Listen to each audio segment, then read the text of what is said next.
So what are some of the use cases we can expect out of AI? There are several. So there's the obvious consumer ones where everybody's going to have some sort of prompting order system, right?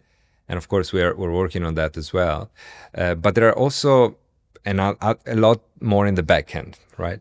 And where we're focusing on, I think that it's divided. The AI word for business is divided in two areas. The one that is kind of generates efficiency for you in terms of less people or whatever, and the other one that generates, those what we call the 10xers, right? That are gonna make you grow exponentially because suddenly you have unlimited people, unlimited agents to do something that before was made by humans, right? And they can enhance your manpower.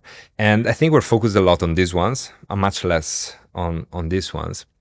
I think there are very good opportunities, for example, in sales. There are products that help you qualify your leads, that make the efficiency of your sales team much better, and suddenly you have maybe 300 people sales team that becomes as effective as 3,000 people sales team, right? On the people side, on the engineering side, all our engineers now are using Copilot and are developing using AI tools, and the output is becoming much faster, right? And much better.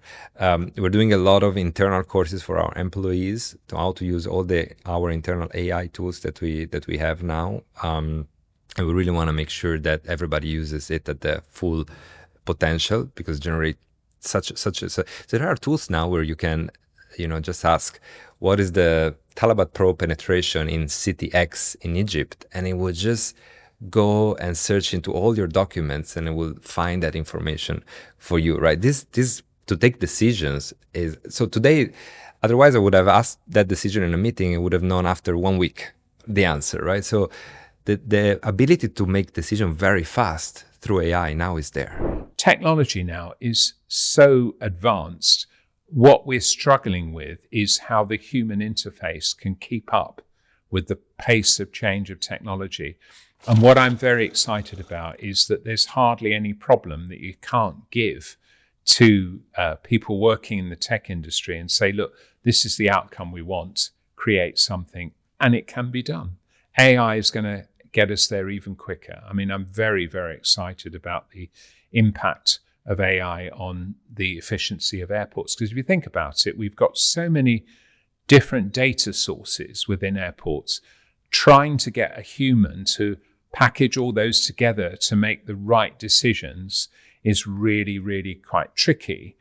But actually, the processing power of AI will just, in a few microseconds can come to conclusions that the human brain just cannot compete with. And we're doing some very, very early experimentation into video analytics. So when an aircraft arrives on a stand, we analyze all of the different processes that are going on.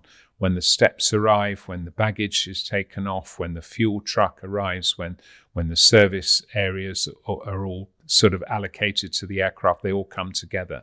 And what we're actually now doing is analyzing those and saying, is there a smarter way of doing this? Can we cut time out of the turnaround? And actually, we've taken some of the hints from Formula One.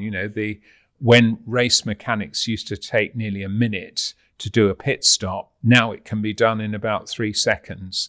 And that's by relentlessly looking at the process and saying, how can we combine or eliminate things or make them so much quicker?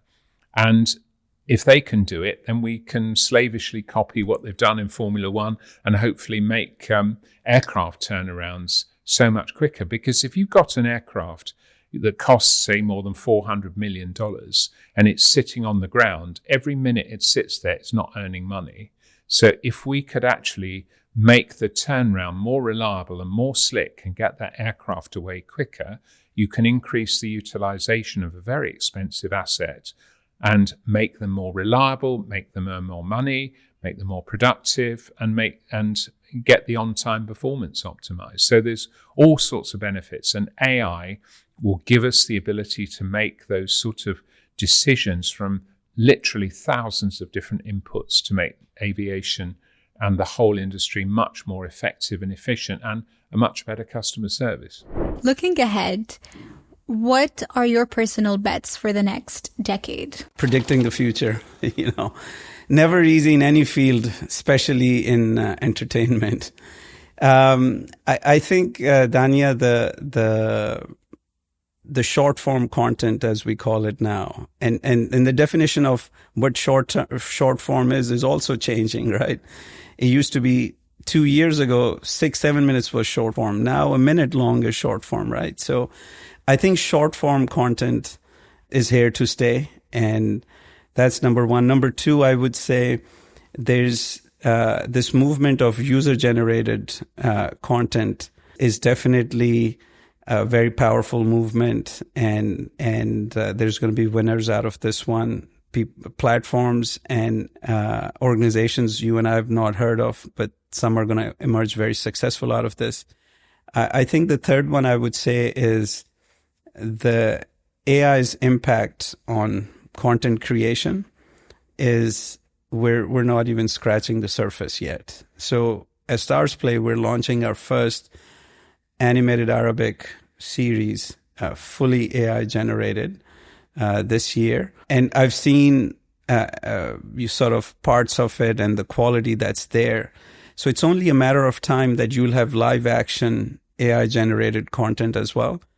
So I think the AI part is going to have a massive impact on how we create content and what that does to our entire value chain. And that's not even the future. We can see that today, like full-on commercials that are AI generated, right, which is insane because the budgets behind those commercials were very big. Very big. And now AI is doing all of that. And even with things like subtitles, now you could see the AI like changing how someone talks with lips as well, moving in that, language, which is fascinating. That we're doing that with our animated series today. So we're doing the lip syncing of different Arabic dialects.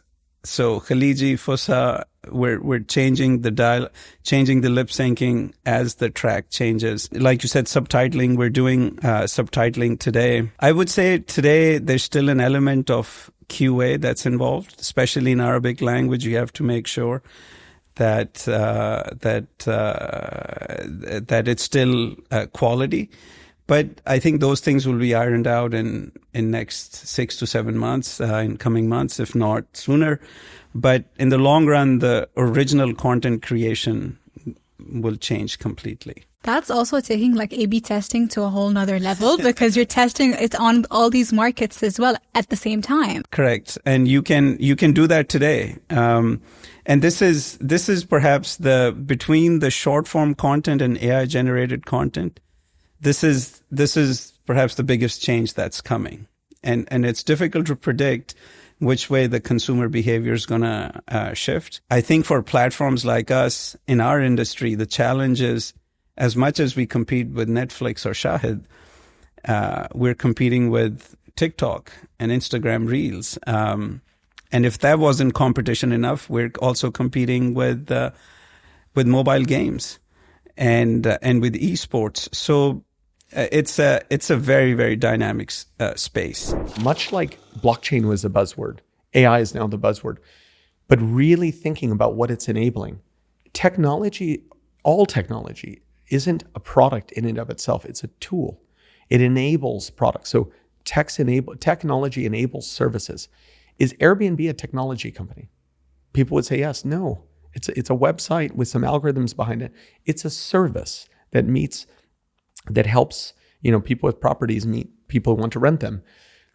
Very few actual technologies exist. Right? When I mean that, most of the market cap created over the last 20 years is services from technologies. Amazon, is it a tech company? Interestingly, its core business, not really. It's a marketplace and a service business. And except for its web services business is a technology. It's a virtualization platform and all. So I want to highlight that people think I'm a tech.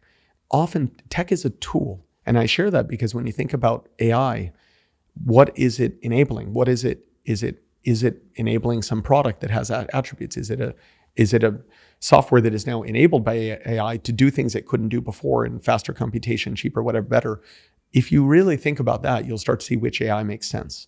But somebody just putting AI in the name of their company or on .ai on their website and suddenly being investable, a lot of people are going to lose a lot of money. I mean, there's a lot of really bad bets out there. So be mindful of that. But there's also going to, of course, be cataclysmic bets. I mean, even we all experience it day to day using the technologies. It is remarkable the amount of efficiency gain and the amount that what can be accomplished.